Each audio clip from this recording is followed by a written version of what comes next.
And before I get into techniques, I'm going to talk about a different scenario, okay? Go to part 1 to make sure you know if any of this makes sense to you. But I get this a lot. Well, they moved on with somebody else, or they left me for somebody else. Okay. Let me make the, as a divine feminine to another divine feminine, let me tell you something right now. Men specifically, especially if we're referring to a man here, because I see this a lot. Men will impulsively move on a lot quicker than women do. Women are more emotionally evolved. And I'm not making excuses for what your shitty ex did to you, but that's just kind of the reality of it. Let me make it this so clear. They do not move on to easier. They don't move on to better. They move on to easier. Of course they're going to move on to somebody that doesn't challenge them the way that they did. And reflect back, what made them really move on? Not anything that you've done or what you could have done. No. Are you considered a strong, independent person? Are you considered, a very confident person? Are you a very attractive person that you make heads turns? Like, what are some things that attract your life that made your person feel this small? And that is not your fault. That just shows how much spiritually leveled up you are. How is that your problem that they wanted to go to somebody less challenging? And I know this may be hard to hear, and this entire series is going to be, I'm going to hold your hand when I say this. If you guys are broken up, and if they move on, who they move on to is none of your business. What they do behind closed doors is not any of your business. The amount of messages I get from specifically, again, gender does not matter, but specifically women, well, what are they doing? What are doing this? Why does it matter? They didn't choose you.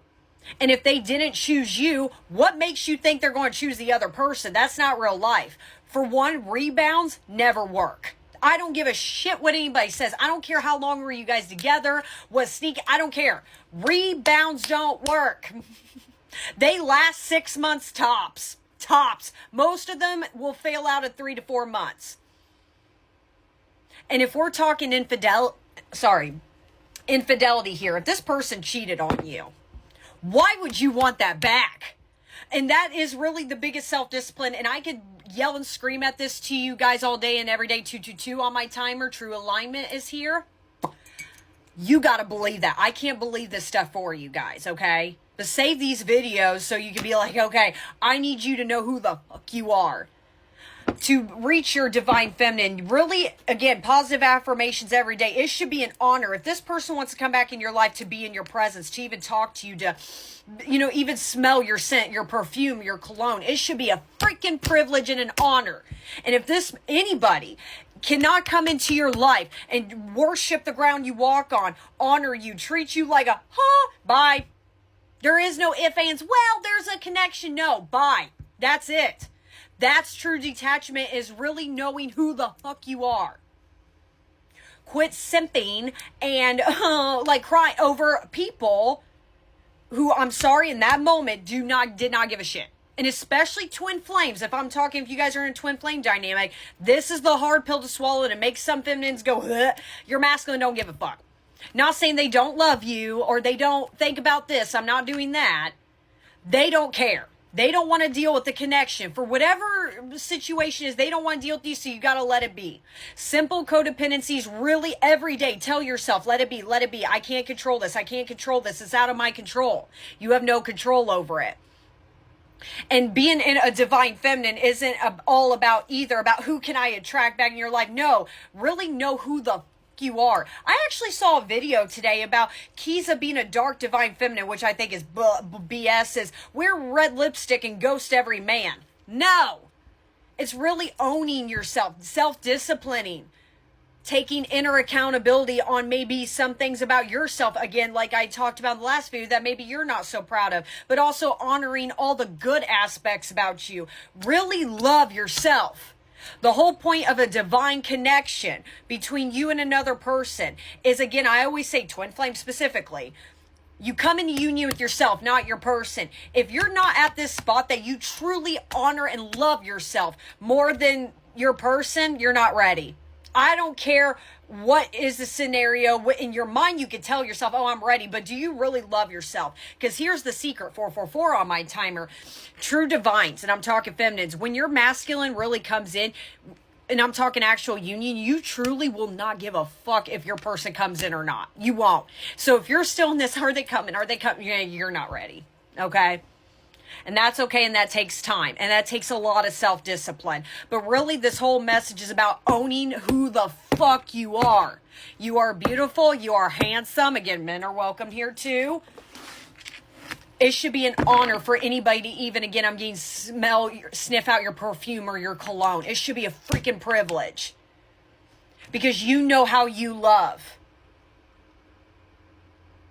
Not to the point of being an honor where you're so up in your high horse that you do no wrong. Again, it comes with shadow work. But the more you work on, like in this topic, certain codependency, certain traits about maybe, control issues or ego issues, the more you're going to build up your confidence. The more you're going to attract high vibrational people into your life.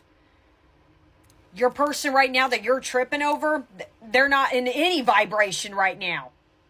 It's like that annoying, you know what it sounds like that your person sounds like right now, so wounded, they sound like the static on a radio. When you're trying to, tune in on a radio station, it's like, that's your person. Is that what you want to hear 24/7? No, knock it off. I love me and I'm going to own my shit. That's what it's about. Self-discipline. But here are now some techniques on what you could do if it's like truly a struggle. And again, guys, this is a truly a self-discipline. It's going to take, days, weeks, months for you guys to really detach from a person. Everybody's different. It's not something that's supposed to be a light bulb. What is a light bulb is going to be like, wait a minute, I know who the F I am and I deserve better, and stick with that. Truly. Okay? But here are some techniques. Number one, actually, let me go get this. I talked about affirmations. Again, talk to yourself in the mirror. Remind yourself who the F you are and how powerful you are. That's key number one. Get yourself a little cauldron, fire pit, fireplace. I don't care, okay? What you're going to do is write this person you're having a hard time getting over. I wish I had a piece of paper on me. Oh, maybe. Okay, yeah, get a piece of paper, printer paper, just a plain piece of paper. Write down, literally, dear, whatever this person's name is. Write down everything on how you feel towards this person. Good, the bad, the ugly. Whether it's a rant, a beautiful, it doesn't matter. It's your own letter. What do you want to say to this person? Write it down. If you need to write like 1 letter, 20 letters, I don't care. Full moon comes in, the next full moon cycle, that is all about releasing things that no longer serve us, right? Burn those letters. That is a form of purging and releasing. And I will be honest, guys, you may have to write several hundreds of letters. I've done this technique and truly it helps because that is your way of releasing control. You can't talk to this person because they're off doing God knows what, but you can't say F you or I still love you. Whatever you want to write towards this person, it's a form of release. Right. Number two, if you're not a writer, you don't want to do that. Meditation's another one. Literally envision, close your eyes, make sure you're like in a quiet setting. Okay, you're alone. Envision, close your eyes that you're sitting in a chair, you're in this room. Now keep in mind, this person cannot speak to you. They can't do anything to you, okay? Imagine this person, they're walking in and there's a chair right across from you and they sit down. Now envision what they look like. What they're wearing, what they smell like, everything about them, and talk to them. Say, whatever you gotta say. I love you, but I gotta let you go. What you do to me, got a notification sign. What you have done towards me is not okay. I'm not allowing this behavior, whatever you want to say. Now, this meditation process, make sure your eyes close and make sure you're envisioning this whole thing. It can be gut-wrenching to some of you because in a funny way, you're kind of saying goodbye to this person. And then whenever you're done saying what you gotta say, imagine this person nodding their head at you. They walk up and then they leave the room and you wake up and it could be very gut-wrenching. For some of you, it could be very emotional. For some of you, it could be a big release. And again, it's another one of those things you may have to do several times. Those are two good techniques as far as detachment. And you may have to do that several times. But another thing I will preach to you guys, again, positive words of affirmation for yourself and really, like I said, it's really shadow work. Okay, why am I feeling so attached to this person? Why do I keep stalking their socials? Because it's a form of ego. And remember, your ego is not your amigo. Own who the fuck you are. Know how powerful you really are. It should be an honor for a feminine energy. Let me make it clear. Masculine energy would not operate without a feminine energy, but you need to believe that. Why do you feel like you need to ride the ship on your own? You don't. It takes two to tango. And if your person's not willing to dance with you, bye. Bye. I hope this helped. But until then, I love you guys, and I'll talk to you later.